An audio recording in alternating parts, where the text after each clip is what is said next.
Directional property रखते हैं ये। आया नहीं आया?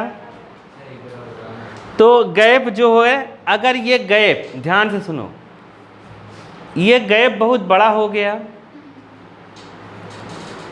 तो इलेक्ट्रॉन, देखो ध्यान से सुनना, यही सब है क्रिस्टल फील्ड थ्योरी में। जब इलेक्ट्रॉन आएगा तो जब एक इलेक्ट्रॉन भरना रहेगा तो कोई दिक्कत नहीं है, इसमें भरा जाएगा। दूसरा भरना रहेगा तब भी कोई दिक्कत ही नहीं, इसमें भरा जाएगा हुन्स रूल से, पहले सिंगल सिंगल भरो। तीसरा भरना रहेगा अरे इसके पीछे वाला समझ गए ना तुम लोग, जो पता है, तीसरा इसमें भरा जाएगा। लेकिन जब फोर्थ इलेक्ट्रॉन आएगा, क्या आएगा? फोर्थ इलेक्ट्रॉन आएगा, तब अब उसके पास ऑप्शन वो देखेगा, चौथा वाला इलेक्ट्रॉन ये देखेगा, देखो ये अगर यहाँ पे भरना चाह रहा है ना तो यहाँ पे इलेक्ट्रॉन पहले से भरा है।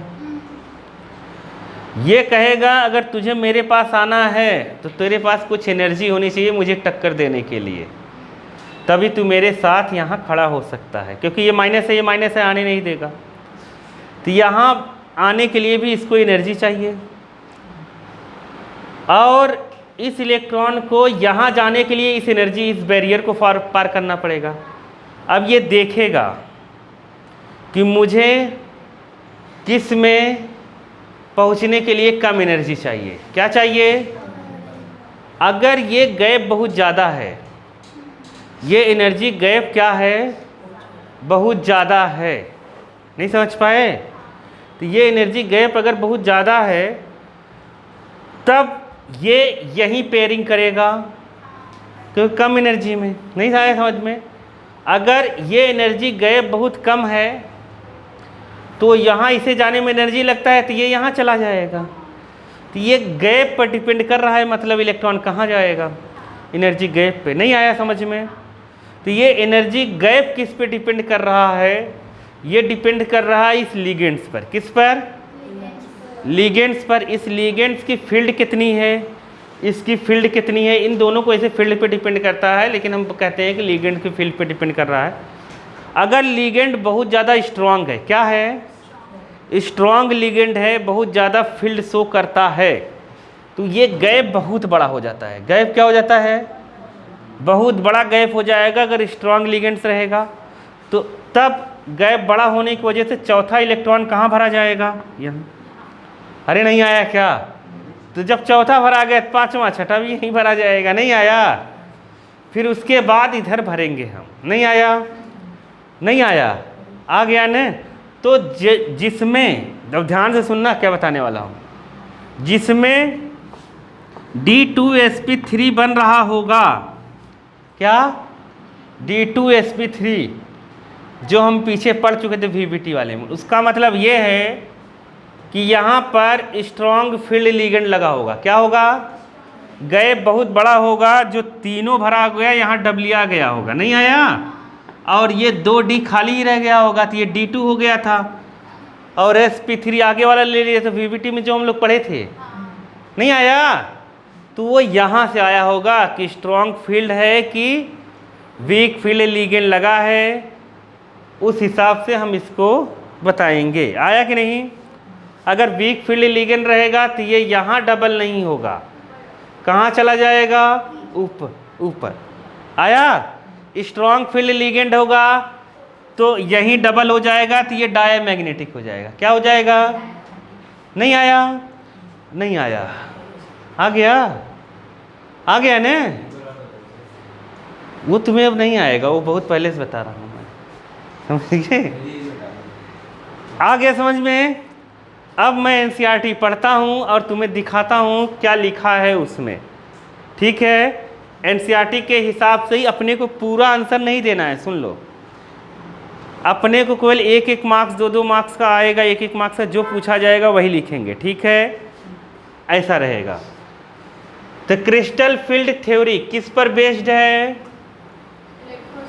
हाँ, इलेक्ट्रोस्टैटिक्स मॉडल पर। समझ गए? इलेक्ट्रोस्टैटिक्स मॉडल पर कैसे बेस्ड है? क्योंकि d ऑर्बिटल में होते हैं इलेक्ट्रॉन, लिगेंड्स जितने आते हैं सबके पास एक्सेस अमाउंट में होते हैं इलेक्ट्रॉन, तो उनके बीच लगने लगता है रिपल्सन्स। क्या लगने लगता है?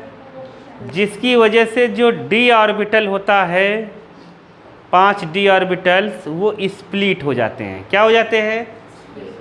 2 ऑर्बिटल अलग हो जाते हैं और 3 ऑर्बिटल अलग हो जाते हैं। तो 2 ऑर्बिटल की डायरेक्शन लिगेंड्स की डायरेक्शन से मैच करती है, तो सेम डायरेक्शन में होने की वजह से उसमें लगने लगता है क्या? रिपल्सन्स। तो दोनों कौन से डायरेक्शनल वाले हैं? D X square Y square और डी जेड स्क्वायर, ये डायरेक्शनल वाले हैं। ये दोनों ऑर्बिटल अलग चले जाते हैं और इनका नाम रख दिया गया है क्या? ई जी। क्या नाम रख दिया गया है? ई जी। और नीचे वाले को 3 ऑर्बिटल अलग। समझ गए कि नहीं? क्या नाम है इनका? पता ही है, D X Y, D Y Z, D Z X. याद हो गया कि नहीं तुम लोगों को? नहीं हुआ? ये T2G है। समझ गए? तो ये लोअर एनर्जी का हो जाता है, ये हायर एनर्जी किनके बीच हो जाता है? गैप। यही है स्प्लिटिंग, क्रिस्टल फील्ड स्प्लिटिंग। समझ गए कि नहीं? अब देखो, मैं एनसीईआरटी पढ़ता हूँ, ऐसा कोई भी लाइन नहीं रहेगा जो तुम्हें नहीं समझ में आएगा। देखो, चलो, the crystal field theory CFT is an electrostatics model. मिला? अरे बुक में देखो केवल, बस। ठीक है, बुक में देखो, आ जाएगा। इलेक्ट्रोस्टैटिक्स मॉडल है विच कंसीडर्स मेटल लिगेंड्स बॉन्ड। क्या कंसीडर होता है इसमें? Metal ligands bond. मेटल का मतलब समझ ही हो, मेटल लिगेंड्स बॉन्ड का मतलब सीधा सीधा डी ऑर्बिटल के साथ रिलेशन। समझ गए? To be ionic arising. Ionic मतलब समझ रहे होगे, आयंस, आयंस, आयंस। समझ गए? Purely from electrostatics, interaction between metal ions and ligand. Metal ions और लिगेंड्स। मेटल आयंस मतलब समझ गए होगे तुम लोग, सेंट्रल मेटल। लिगेंड्स का मतलब क्या? लिगेंड्स का मतलब क्या? नेगेटिव आयंस या फिर न्यूट्रल एटम। क्या न्यूट्रल जो रहता है, ध्यान देना, जो न्यूट्रल रहता है उसके पास भी इलेक्ट्रॉन रहता है। समझ गए कि नहीं? लोन पेयर अगर नहीं रहेगा उसके पास, या इलेक्ट्रॉन पेयर नहीं रहेगा, तो आएगा कैसे? नहीं आया? तो देखो ध्यान से, ligands are treated as a point charge. Ligands को हम क्या मानते हैं? एक पॉइंट चार्ज। अभी फिजिक्स में आ गए, समझ गए? In case of an ion, मतलब मान लेते हैं लिगेंड्स एक क्या है ऐसे, माइनस। क्या है? माइनस। ये कह रहा है एनसीईआरटी में। आया? लिगेंड्स को हम क्या मानेंगे? एक माइनस। और लिगेंड्स मेन आयन या डाइपोल। क्या? Dipole in case of neutral molecules. मतलब न्यूट्रल मॉलिक्यूल्स मतलब समझ गए? ये न्यूट्रल मॉलिक्यूल्स है, तो ये हम डाइपोल की तरह काम करेगा। किसकी तरह काम करेगा? डाइपोल। समझ गए? डाइपोल मतलब जिसमें 2 पोल होते हैं, एक प्लस और एक माइनस का। ठीक है, आगे बढ़ते हैं। द 5d ऑर्बिटल्स, देखो लिखा है इन्हें, 5d orbital in an isolated gaseous metal या आयंस हैव सेम एनर्जी। बात समझो, एनसीईआरटी पढ़ने के लिए थोड़ा सा अपने को सब चीज़ें मतलब आनी चाहिए जो नीचे हम पढ़ कर आए हैं। देखो नीचे जो इस स्टेप जो लिखी है, डी ऑर्बिटल्स, तो ये पढ़ाया जाता था थर्मोडायनेमिक्स में। कहाँ पढ़ाया जाता था? थर्मोडायनेमिक्स में। उसमें ये कहा जाता था कि जब भी रिएक्शन होता है, जब भी क्या होता है? रिएक्शन होता है, तो जो भी चीज़ रहती है, जो भी चीज़ रहती है, जैसे सोडियम है, जैसे सोडियम है, नॉर्मल बताता हूँ, सोडियम का रिएक्शन किसी से हो रहा है, तो सोडियम पहले ये सॉलिड स्टेट में है, तो ये पहले गैसियस स्टेट में आना जरूरी है। कैसा है? गैसियस स्टेट में आना जरूरी है। इसके लिए भी एक एनर्जी अलग से लगती थी। तो थर्मोडायनेमिक्स में ये बताया जाता है कि जो भी रिएक्शन पार्टिसिपेट, जो भी मतलब बॉन्ड बन रहा है, बॉन्ड बनने से पहले हर चीज़ को गैसियस स्टेट में लाया जाता है। वो थर्मोडायनेमिक्स में तुम्हें मिलेगा। तुम जाओगे 11th का थर्मोडायनेमिक्स खोजना, उसके लास्ट में जाना, वहाँ पर जब सब ऐसे कई सारे डेल्टा एच डेल्टा ई ऐसे दिखेगा तुम्हें, तो वहाँ पे लास्ट में लिखा रहता है हर चीज़ को गैसियस स्टेट में लाकर फिर क्या किया जाता है, कंबाइंड करवाया जाता है। नहीं समझ पाए? तो इसीलिए जब भी डीपली केमिस्ट्री आती है कि ये इससे मिल रहा है तो कहते हैं क्या, गैसियस फॉर्म। क्या कहते हैं? गैसियस फॉर्म है इसका। नहीं समझ पाए? इसीलिए यहाँ पर जो कहा गया है एक स्टेप, क्या कहा गया है, the 5d orbitals is an isolated gaseous metal. नहीं आया समझ में? आइसोलेटेड का मतलब होता है ये किसी से इफेक्टेड ना होता रहे। नहीं समझ पाए? किसी से इसका इन्फ्लुएंस नहीं है। तो आइसोलेटेड गैसियस मेटल या ions have the same energy. Same energy रखेंगे ही। अगर सेम एनर्जी ये नहीं रखेंगे बालक, तो मतलब इसका हाइब्रिडाइजेशन नहीं हुआ, इससे रिएक्शन हो ही नहीं सकता। ये भी है रूल। नहीं आया समझ में? मतलब इससे कुछ आके जुड़ नहीं सकता है, ऐसा कहने का मतलब है। जुड़ने से पहले हाइब्रिडाइजेशन हर चीज़ में क्या होती है, होती है, क्योंकि सेम एनर्जी चाहिए हर ऑर्बिटल की। हर ऑर्बिटल की एनर्जी क्या चाहिए, सेम चाहिए। और गैसियस होता है, ये भी एक रूल है। समझ गए? नहीं समझे? क्या समझ नहीं समझे? समझ गए? चलो आगे चलते हैं। दे आर डीजनरेट, मतलब that is they are degenerate. Degenerate का मतलब समझिए, वो ये कहना चाहता है कि जो एनर्जी सेम आई है वो डीजनरेट होकर आई है। क्या होकर आई है? अरे पहले देखो, पहले 5d ऑर्बिटल का अलग अलग नाम क्यों दिया गया? क्योंकि सबके पास एनर्जी अलग अलग है। नहीं समझे? इसके पास, इन सब के पास एनर्जी क्या है, अलग अलग है। Y Z D Z X, इन सब ऑर्बिटल के पास एनर्जी क्या है, पांचों के पास अलग अलग एनर्जी है। तो फिर से ये डीजनरेट हुए होंगे। क्या हुए होंगे? डीजनरेट होकर। नहीं समझ पाए? सब की एनर्जी क्या हुई होगी, सेम हुई होगी, तब दूसरे वाले लिगेंड्स आके आपस में मिल रहे हो। समझ नहीं पा रहे हो क्या तुम लोग? समझ गए ना? तो इसलिए एनसीईआरटी बच्चों को नहीं आती। नहीं समझ पाए? उन्हें हर स्टेप में ही डाउट रहता है, तो वो पूछते, कहते क्या है, पता नहीं क्या लिखता है, इसको समझ में नहीं आता है। गैसियस स्टेट लिख देता है, ये डीजनरेट लिख देता है। They are degenerate. This degeneracy, देखो क्या लिखा है, this degeneracy is maintained. Maintain मतलब जैसे है वैसे ही रहे। If spherical symmetrical field of negative charge surrounds the metal anion. समझ गए? Metal atom, metal surrounded metal atom. कह रहा है अगर ये स्फेरिकल फॉर्म में आते हैं और ऐसे सराउंडिंग से ऐसे इसको घेर लेते हैं, तब तो इसकी डीजनरेसी मेंटेन रहती है, ये स्प्लिट नहीं होता है। मतलब नहीं समझे? आया ऐसे मेटल है, लिगेंड्स आया, उसको चारों तरफ से ऐसे क्या कर लिया, घेर लिया, तब तो जैसा डीजनरेशन इसका रहता है, डीजनरेशन में समझ गए ना? अरे पहले कुछ और रहता है, फिर कुछ और बनता है, मतलब मिलने के लिए। तो मिलने के लिए जब कुछ और बनता है, तो उससे आकर अगर चारों तरफ से अटैक करके ऐसे जुड़ जाते हैं लिगेंड्स स्फेरिकल टाइप से, तब तो डीजनरेसी मेंटेन रहती है। समझ गए कि नहीं? नहीं समझे? जैसे इस डायग्राम में दिखाया होगा, इस डायग्राम दिख रहा है ना, ऐसे स्फेरिकल आया, जुड़ गया है। समझ गए?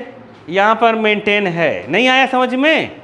मेंटेन है ना, सब ऐसे जुड़ गए हैं, वो स्प्लिट नहीं हुआ। लेकिन आया, समझ गए? अरे ये है तो मेटल से आके जुड़ गया स्फेरिकल टाइप से, दिक्कत क्या है तुम्हें? हाँ, अब सुनो, आगे चले। कहाँ पर थे, कहाँ पे? हाँ, जबकि लिखा है ना, हाउ लिखा है व्हेन दिस नेगेटिव फील्ड। अब ध्यान से सुनना, when this negative field is due to ligands, समझ गए? लिगेंड्स दो तरीके के होते हैं, तुम्हें पता है। पहला निगेटिव, देखो ब्रैकेट में लिखा है, निगेटिव होंगे या फिर क्या होंगे, न्यूट्रल। न्यूट्रल होंगे तो डाइपोल मॉलिक्यूल्स होंगे। क्या होंगे? Dipole molecules. निगेटिव हो या फिर डाइपोल मॉलिक्यूल्स हो, समझ गए? In a complex it become asymmetrical, तो वो हो जाते हैं क्या? असिमेट्रिकल। नहीं समझ पाए तो असिमेट्रिकल मिला कि नहीं मिला तुम्हें? And the degeneracy of D orbital is lifted, मतलब डीजनरेसी जो डी ऑर्बिटल की रहती है वो बिखर जाता है। क्या होता है? बिखर जाता है। अगर स्फेरिकल टाइप से ऐसे आके जुड़ गए तब तो जो नया ऑर्बिटल्स बना है, हाइब्रिड ऑर्बिटल बना है इक्वल एनर्जी का, वो वैसे ही रहेगा। नहीं समझ पाए? नहीं आया? समझ गए? ऐसे स्फेरिकल है। और अगर एसिमेट्रिकल टाइप से ऐसे वैसे आएंगे, कौन? नेगेटिव आयंस या फिर न्यूट्रल, समझ गए? मॉलिक्यूल्स आएंगे किससे जुड़ने के लिए? सेंट्रल एटम से। तो जो डी ऑर्बिटल का डीजनरेसी है वो लिफ्टेड हो जाएगा, मतलब उसमें ब्रेक आ जाएगा, स्प्लिट हो जाएगा। क्या हो जाएगा? तो समझ गए कि नहीं? नहीं समझे? स्प्लिट हो जाएगा। आया? It result in splitting of the D orbital. आया कि नहीं आया? डी ऑर्बिटल क्या हो जाएगा? स्प्लिट हो जाएगा। The pattern of splitting depend, ध्यान से सुनो, the pattern of splitting depend upon the nature of crystal field. किसके नेचर पे डिपेंड करेगा? कि फील्ड कैसी है उसकी। अगर स्ट्रॉन्ग फील्ड होगी तो स्प्लिटिंग ज़्यादा होगी, कम होगी, मतलब लेस फील्ड होगा तो कम होगी। लेट अस स्प्लिट, अब स्प्लिटिंग को स्प्लिट, इसी को हम कहते हैं क्या? Crystal field theory. अभी जो हम लोगों ने पढ़ा वो क्या था? Crystal field theory. तो तुम्हें आ गया CFT, बताओ क्या है। तो तुम्हें जितना आए पेपर में उतना लिख देना। तुम लिख देना इट इज ए क्या? Electrostatics model. समझ गए कि नहीं? लिगेंड्स, क्या जो एनायन लिगेंड्स है उसको हम ट्रीट करते हैं एक क्या? नेगेटिव आयंस की तरह। किसकी आयन की तरह? एनायंस की तरह हम लोग ट्रीट करते हैं। समझ गए? अगर एन आयंस या फिर न्यूट्रल एटम सेंट्रल एटम से, मतलब मेटल से, स्फेरिकल टाइप से कनेक्ट हो रहा है तो डी ऑर्बिटल की डीजनरेसी मेंटेन रहती है। नहीं समझ पाए क्या? पूरा तो वैसे भी तुम नहीं लिख पाओगे, लेकिन मोटे तौर पे तो तुम्हें पता रहना चाहिए ना, डीजनरेसी मेंटेन होती है। बट अगर असिमेट्रिकल टाइप से आके उससे मिल रहा है, किससे? सेंट्रल मेटल से। कौन? लिगेंड्स या फिर न्यूट्रल मॉलिक्यूल्स। नहीं आया समझ में? वही लिगेंड्स, मतलब लिगेंड्स अगर एसिमेट्रिक टाइप से उसके आके मिल रहा है तो डी ऑर्बिटल्स जो रहता है उसकी जो डीजनरेसी रहती है वो ब्रेक हो जाती है। नहीं आया समझ में? तो डीजनरेसी का यहाँ कोई रोल फॉलो नहीं होता है, फिर वो डी ऑर्बिटल दो पार्ट में स्प्लिट हो जाता है। यही कहलाता है क्या? Crystal field theory. नहीं आया? नहीं आया? नहीं आया क्या? फिर से बता दूं? आ गया? आ गया ना? वो तो कह रहा है आ गया। अच्छा एक बार और ऑफर चल रहा है अब तो। देखो डी ऑर्बिटल जो रहता है, डी ऑर्बिटल उसमें 5 ऑर्बिटल होते हैं। डी ऑर्बिटल के 5 होते हैं, डी में 5 ऑर्बिटल्स होते हैं। समझ गए? वो पांचों ऑर्बिटल्स कॉम्प्लेक्स बनाने से पहले डीजनरेट होते हैं, उनकी एनर्जी सेम हो जाती है। क्या हो जाती है? एनर्जी सेम हो जाती है। नहीं समझे? समझ गए? एनर्जी सेम हो जाती है। अब आता है लिगेंड्स जुड़ने की बात। लिगेंड्स जुड़ने के दो तरीके। अगर लिगेंड्स आया उसको बाउंड कर लिया स्फेरिकल टाइप में। कैसा? तो जो नए ऑर्बिटल्स बने हैं वो वैसे ही रहेंगे, मतलब डीजेनरेसी मेंटेन रहेगा। नहीं आया क्या समझ में? आ गया समझ में? लेकिन अगर एसिमेट्रिक टाइप से आ रहे हैं, आया समझ में? एसिमेट्रिक मतलब सिमेट्रिक, स्फेरिकल का मतलब सिमेट्रिक हो गया ना एक तरीके से, ऐसे पूरा घेर लिए। एसिमेट्रिक टाइप से आ रहे हैं तो डी ऑर्बिटल की जो डीजेनरेसी है वो लिफ्ट हो जाती है, उससे कोई मतलब यहाँ पे नहीं रह जाता, क्योंकि डी ऑर्बिटल क्या हो जाता है? ब्रेक हो जाता है। क्या हो जाता है? ब्रेक हो जाता है, स्प्लिट हो जाता है। स्प्लिट हो जाता है दो पार्ट में, समझ गए कि नहीं? तो वो स्प्लिटिंग आगे पढ़ेंगे। तो यही स्प्लिटिंग होना ही क्या कहलाता है? Crystal field theory. Crystal field theory के अंदर ही स्प्लिटिंग एक टर्म आता है। आया समझ में? नहीं आया? आ गया? तो हम यहाँ पे अब करेंगे, पहला है क्रिस्टल फील्ड स्प्लिटिंग। क्या है? आया कि नहीं?